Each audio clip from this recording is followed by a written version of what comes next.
भूमिका। इस पुस्तक का उद्देश्य भारत के पूर्ववर्ती विकसित और उज्ज्वल राजनैतिक, सांस्कृतिक, धार्मिक, चारित्रिक तथा आर्थिक गौरव के इतिहास का और फिर अधःपतन और पुनः जागरण का संक्षेप दिग्दर्शन कराना है। इस दृष्टि से भारत के इतिहास को 4 कालों में विभक्त किया गया है, जैसे 1. उज्ज्वल काल, श्री कृष्णचंद्र के पश्चात 1200 एडी तक। 2. काला काल, 1200 एडी से 1700 एडी तक। 3. धूमिल काल, 1700 एडी से 1947 एडी तक और प्रगति काल 1947 एडी से आगे तक। पूर्व काल से ही भारत देश संसार के लिए अनेक दृष्टियों से आदर्श बना रहा। यहाँ पर बाहर के लोग आकर शिक्षा दीक्षा प्राप्त करते रहे। संसार का प्रथम महायुद्ध 5000 वर्ष पूर्व अर्थात 5000 BC में भारतवर्ष, जिसका नाम उस काल आर्यवर्त था, छोटे छोटे शक्तिशाली समृद्ध राज्यों में विभक्त था।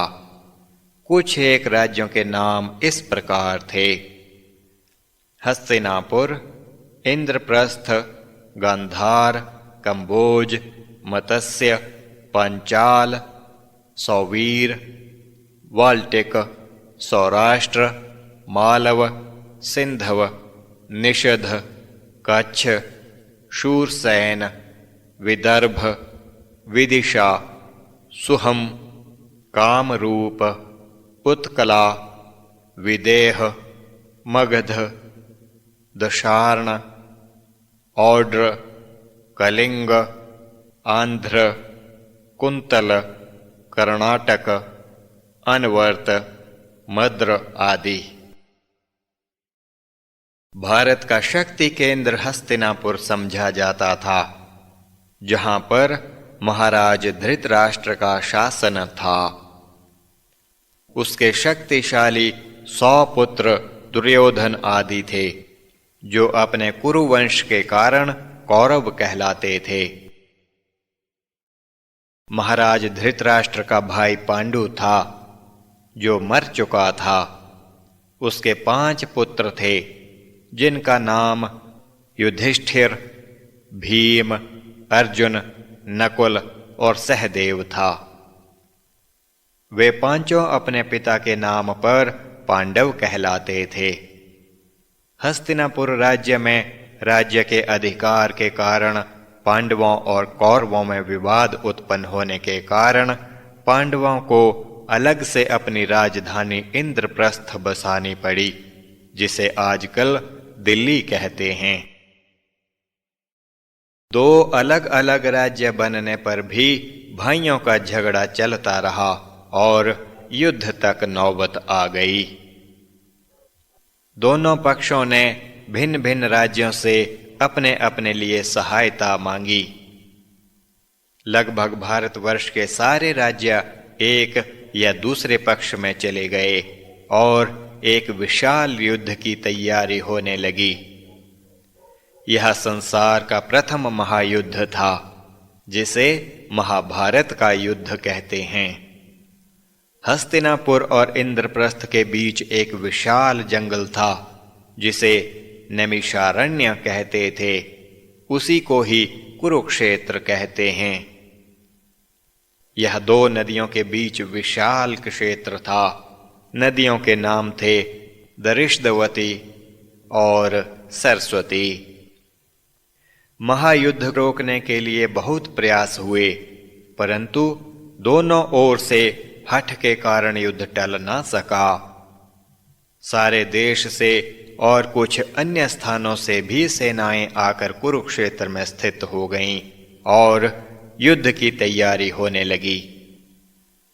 सेनाओं की संख्या बहुत थी, कौरवों के पक्ष में 11 अक्षौहिणी सेना थी और पांडवों के पक्ष में 7 अक्षौहिणी।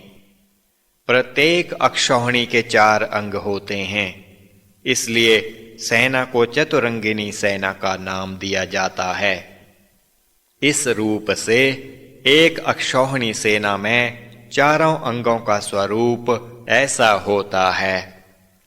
पैदल 1,09,350 सैनिक, घोड़ों पर 65,610 सैनिक, रथों पर 21,870 सैनिक, सारथी अलग, हाथियों पर 21,870 सैनिक, चालक अलग।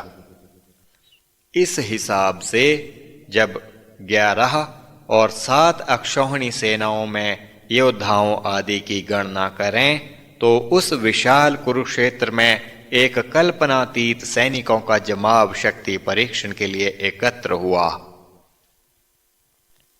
दोनों पक्षों में विश्वव्यापी महारथी और योद्धा थे। कुरु पक्ष का नेतृत्व भीष्म पितामह कर रहे थे और पांडव पक्ष का महाराज द्रुपद के पुत्र धृष्टद्युम्न। इन सेनापतियों के अतिरिक्त महान योद्धाओं के नाम इस प्रकार थे: गुरु द्रोणाचार्य, विराट, द्रुपद नरेश, धृष्टकेतु, चेकितान, काशीराज, पुरुजित, कुंती भोज, शैव्य, युधामन्यु, उत्तमौज, सात्यकी, अभिमन्यु, द्रौपदी के 5 पुत्र, 100 कौरव, 5 पांडव, कर्ण, कृपाचार्य, अश्वत्थामा, विकर्ण, सोमदत्त का पुत्र भूरिश्रवा आदि। अनेकों प्रकार के शस्त्रास्त्रों से लैस योद्धा थे, जिनका 18 दिन तक घोर संग्राम चलता रहा।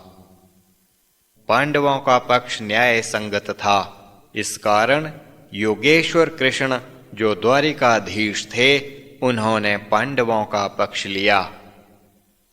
अर्जुन के सारथी बने और उनकी महान चतुराई, नीति कुशलता, सामरिक योग्यता तथा पांडवों की महान वीरता के कारण कम सेना होने पर भी पांडवों की विजय हुई।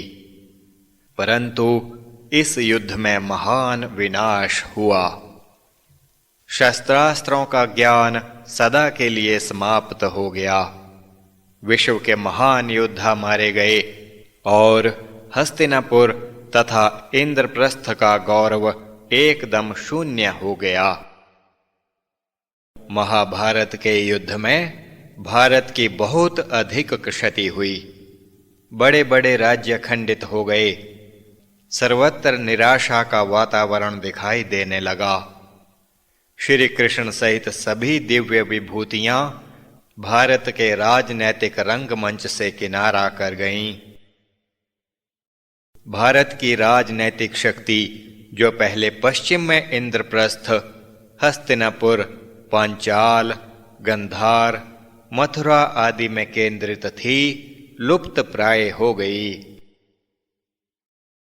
उस समय पूर्व में मगध का राज्य बड़ी शक्ति के रूप में उभरा।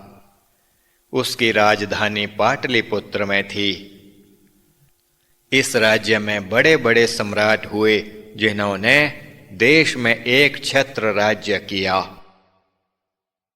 महाराजा चंद्रगुप्त मौर्य इसी राज्य में हुए, जो सर्वत्र विख्यात हैं। इनका शासन पूरे उत्तर भारतवर्ष पर हिमालय पर्वत से लेकर दक्षिण में विंध्याचल पर्वत और कश्मीर से बंगाल की खाड़ी तक था।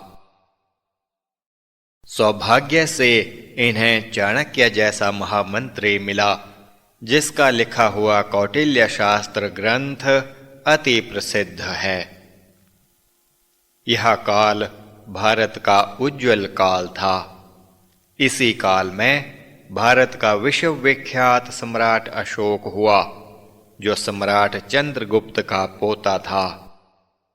इसने राज्य का और अधिक विस्तार किया। इसी काल में महाराजा कनिष्क हुआ, जिसका राज्य काबुल, कंधार और उससे भी आगे तक फैला हुआ था। और फिर इस काल में भारत के विश्व विख्यात गुप्त वंश के महाराज चंद्रगुप्त विक्रमादित्य हुए, जिनके राज्य में कालिदास जैसे जगत प्रसिद्ध कवि और नाटककार थे। महाराजा हर्षवर्धन का राज्य भी इसी उज्ज्वल काल में था, जिन्होंने हूनों पर विजय प्राप्त की थी।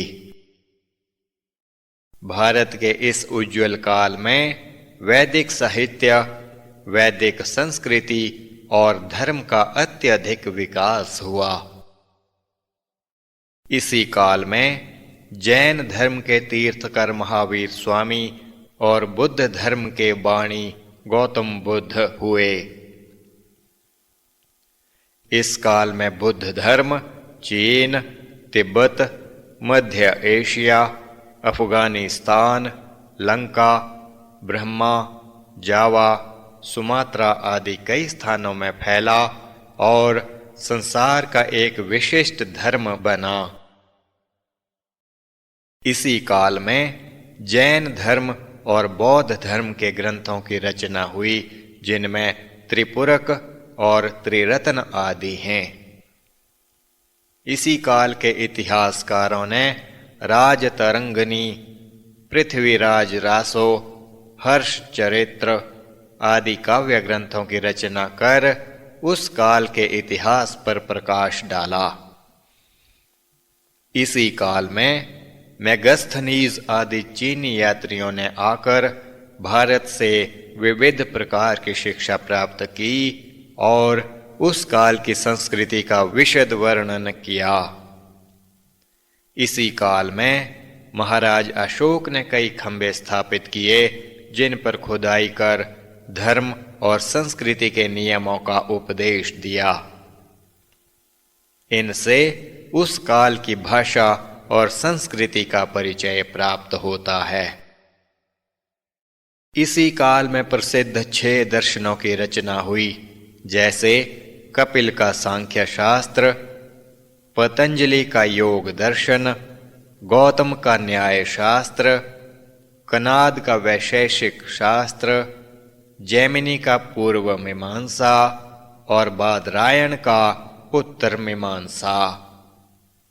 इसी काल में वेदों की व्याख्या करने वाले ब्राह्मण ग्रंथों की रचना हुई और ब्रह्म विद्या के महान स्रोत उपनिषद रचे गए।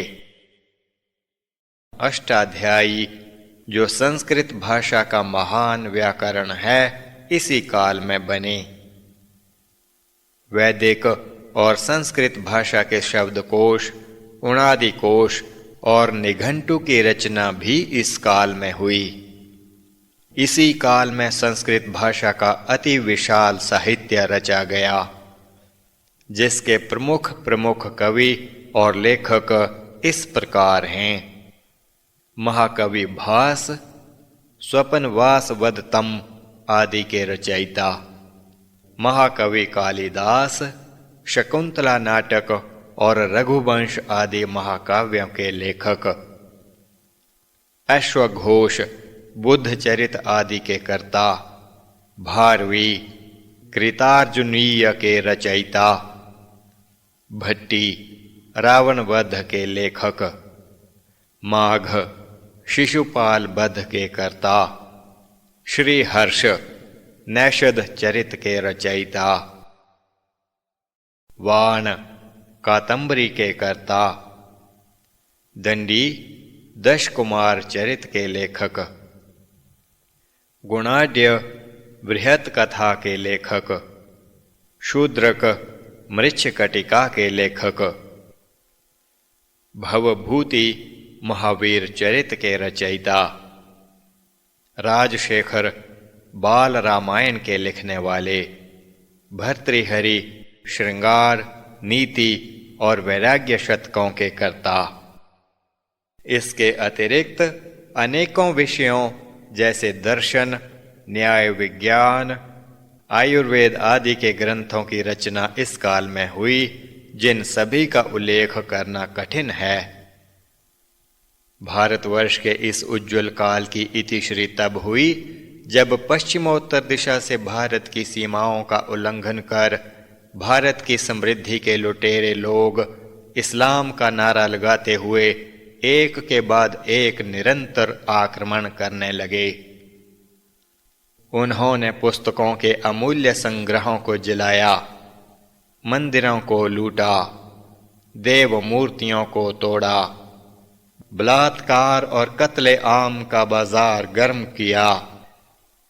तभी से भारत के इतिहास का दूसरा काल, काला काल आरंभ हुआ।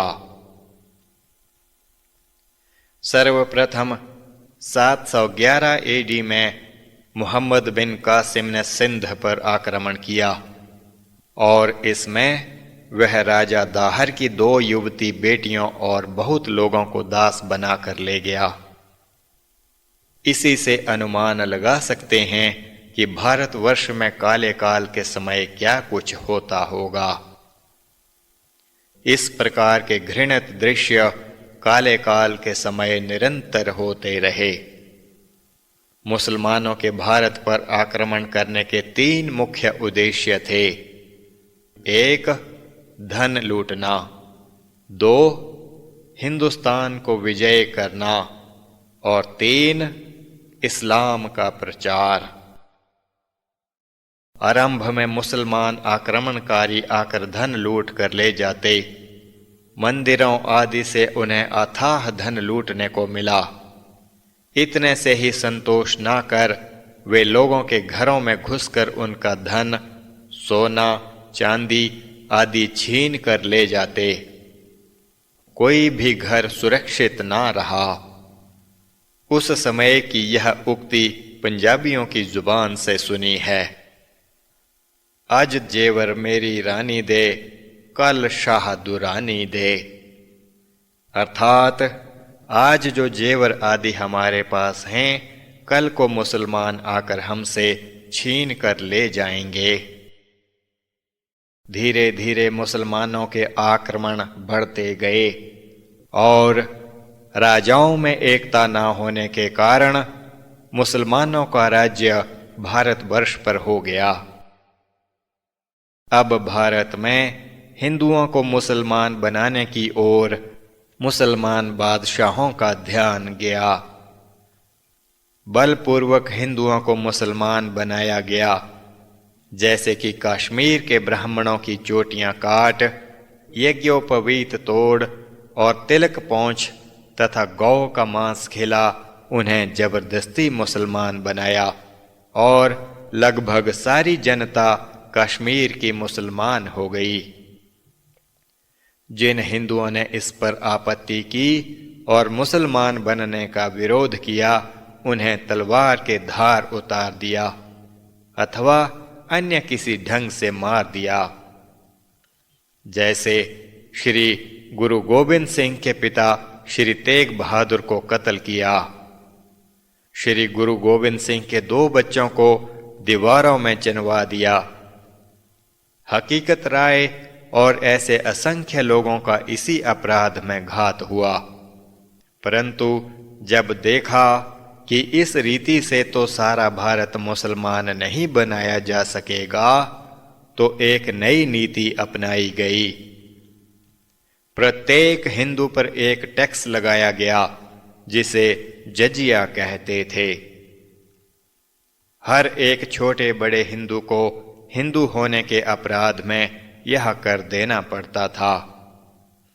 गांवों के दरिद्र लोग यह कर कहां से देते? फल स्वरूप करोड़ों की संख्या में हिंदुओं ने इस्लाम स्वीकार कर लिया और कर से मुक्ति पाई। इस प्रकार भारत में करोड़ों लोग मुसलमान बने, जिनके पूर्वज हिंदू थे और हिंदू धर्म को मानते थे। इस प्रकार के काले काम इस काले काल में मुसलमानों के राज्य में निरंतर होते रहे। इस काले काल का अंत लगभग 1700 एडी में समझना चाहिए, जब एक नया काल, धूमिल काल, भारत के इतिहास में आरंभ होता है। इस समय यूरोप के 2 अंग्रेज, फ्रांसीसी, पुर्तगाली लोग व्यापार के प्रयोजन से भारत में समुद्री मार्ग से घुस आए और धीरे धीरे अंग्रेज समस्त भारत के शासक बन गए। इन्होंने भारत के लोगों को अपना गुलाम माना और उनसे गुलामों जैसा ही व्यवहार किया। भारतीयों के साथ बैठना भी वे लोग अपमानजनक समझते थे। इसका एक प्रसिद्ध उदाहरण है, जब मोहनलाल करमचंद गांधी वरिष्ठर एक बार रेल के फर्स्ट क्लास डिब्बे में टिकट लेकर बैठा था तो अंग्रेज सवारियों ने उसे बाहर धकेल दिया। गांधी के जीवन पर इस घटना का गहरा असर हुआ। भारत के इतिहास के इस धूमिल काल में जब अंग्रेज यहां आए तो उनके समक्ष 3 मुख्य उद्देश्य थे। 1, भारत से धन ले जाना, 2, भारत पर शासन करना और 3, भारत में ईसाई धर्म का प्रचार करना। अंग्रेजों ने भारत से दिल खोलकर धन का सफाया किया। भारत उन्हें व्यापार की विशाल मंडी मिली। यहां पर छोटी से बड़ी सभी वस्तुएं इंग्लैंड से बनकर आती थीं। भारत में उन्होंने कोई भी कारखाना नहीं लगने दिया। अंग्रेज अफसरों के बड़े बड़े वेतनों के रूप में यहां का धन इंग्लैंड जाता था। भारतीय राजाओं से, सेठों से और बड़े जिम्मेदारों से उन्हें खूब भेंटें मिलती थीं, जो सभी इंग्लैंड भेजी जाती थीं। भारत के छात्र इंग्लैंड पढ़ने जाते, वहां पर धन खूब खर्च करते, परंतु सबसे अधिक धन तो वे शाही खजानों को खाली करके ले गए और शाही मोहल्लों में जो हीरे जवाहरात तथा सोना आदि था, सभी यहां से लेकर अपने देश में पहुंचा दिया। कोहिनूर, जो दुनिया का वेश कीमती लाल है, बड़ी चुस्ती से अपने देश में पहुंचाया। इस प्रकार भारत को वे कंगाल करके गए और यहाँ की गरीब जनता को 2 समय का भोजन भी पाना मुश्किल हो गया। अंग्रेज बहुत होशियार थे। भारत पर अपना शासन दृढ़ रखने के लिए उन्होंने हिंदुओं और मुसलमानों में शत्रुता बढ़ाई। उनकी नीति थी डिवाइड एंड रूल। साथ ही अनेकों छोटे बड़े रजवाड़ों को संरक्षता प्रदान की ताकि जनता को काबू में रखें। ईसाई धर्म का प्रचार भी उन्होंने बड़ी होशियारी से किया। अंग्रेज पादरियों के सुपुर्द यह कार्य किया गया, जिन्होंने भारतीय पादरी भी पैदा किए और गरीब जनता को कई प्रकार के प्रलोभन देकर ईसाई मत में परिवर्तित किया। जो कोई ईसाई बनता उसे अच्छी सी नौकरी पर लगाते। अपने मत के प्रचार हेतु उन्होंने हिंदुओं के वेद आदि शास्त्रों के प्रति जनता की अरुचि बढ़ाई। वेदों को गडरियों के गीत का नाम दिया। भारतीय त्योहारों की अवहेलना कर क्रिसमस को महत्व दिया। इस प्रकार अंग्रेजों ने भारतवर्ष के धूमिल काल में इस देश की आर्थिक, सामाजिक, धार्मिक स्थिति को अधःपतन के गर्त में पहुंचाने में कोई कसर बाकी ना रखी। इस धूमिल काल का अंत 1947 एडी में समझा जाता है, जब जैसे तैसे अंग्रेज भारत का शासन छोड़ यहां से चले गए। तब एक नए काल का उदय हुआ, जिसे प्रगति काल यहां कह रहे हैं। भारतीयों के लिए वह एक चुनौती का काल था। देश का बंटवारा हुआ, विस्थापितों के ठहरने का कोई ठिकाना न था। भारत ने इस संकट काल में चुनौती का सामना दृढ़तापूर्वक किया और देश को प्रगति के मार्ग पर अग्रसर किया। स्त्रियों, पुरुषों और बच्चों सभी ने स्वतंत्र भारत में आजादी की सांस ली और देश को संभालने के लिए उद्यत हो गए। सभी के सहयोग से देश की आर्थिक व्यवस्था सुधरने लगी। छोटे बड़े कारखाने आदि लगे। जो वस्तुएं बाहर से आती थीं, यहीं बनने लगीं। पैदावार बढ़ी, सड़कों का बहुत विस्तार हुआ, नई नई रेल लाइनें बनाई गईं और नई रेलें चालू की गईं। शिक्षा का बहुत विकास हुआ। भारतवर्ष संसार के सबसे बड़े प्रजातंत्र के रूप में उभरा। विज्ञान में भारत ने आशातीत उन्नति की और भारतीय सैनिक शक्ति का विकास हुआ। यही कहा जा सकता है कि इस प्रगति काल में भारत प्रति दिशा में प्रगति करने लगा। परंतु देश से इस काल में कुछ भूलें भी हुईं जो परेशानी का कारण बनी। वे इस प्रकार हैं। 1. जब भारत का बंटवारा हुआ तो पाकिस्तान ने वहां के हिंदुओं को बलपूर्वक और आतंकित कर निकाल दिया, परंतु भारत ने भारत से मुसलमानों को पाकिस्तान में जाने से रोका। 2. पाकिस्तान से आए हुए विस्थापितों को कश्मीर में जाने से रोका और किसी एक को भी वहां बसने की अनुमति न दी। 3. शक्ति होने पर भी कश्मीर का एक भाग पाकिस्तान को सौंप दिया। 4. कश्मीरी पंडितों को कश्मीर में शरण न दी गई और उन्हें वहां से निकलना पड़ा। 5. पाकिस्तान को सदा मित्र समझते रहे और उसकी कूटनीति नहीं समझ में आई। 6.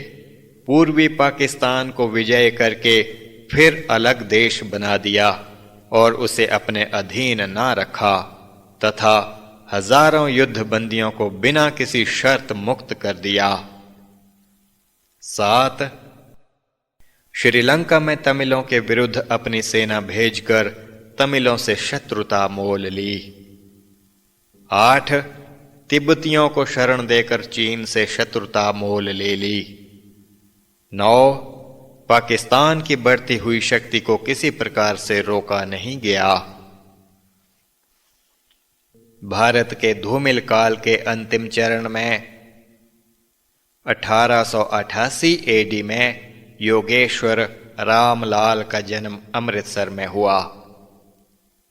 बचपन में उन्होंने शिक्षा अपने पिता पंडित गंडाराम से ग्रहण की। उसके उपरांत कई एक विद्यालयों में पढ़ने गए। देश की परतंत्रता और संस्कृति के ह्रास को देख उन्हें बहुत ग्लानि होती। ऋषियों की संतान ऋषियों के जीवन और परंपराओं को भूल चुकी थी। कहाँ भगवान कृष्ण और पतंजलि आदि ऋषियों का योग और कहाँ रोगग्रस्त और अनाचारों में ग्रस्त गुलामी में पड़े लोग। रामलाल इसी ग्लानि को लेकर घर को छोड़ योगी गुरु की तलाश में निकला। दीर्घकालीन खोज के बाद उसे सुमेरु पर्वत पर पूर्ण योगी गुरु से साक्षात्कार हुआ और उनसे पूर्ण योग की शिक्षा प्राप्त की और रामलाल से योगेश्वर राम हुए। अपने गुरु की आज्ञा से कि जाकर देश को योग द्वारा धर्म के मार्ग पर चलाओ, योगेश्वर राम दीर्घकालीन तपस्या पश्चात योग की सिद्धियों शक्तियों सहित वनों से लौटे और ऋषि मुनियों की योग की शिक्षा से जनगण के जीवन में नई चेतनता लाए।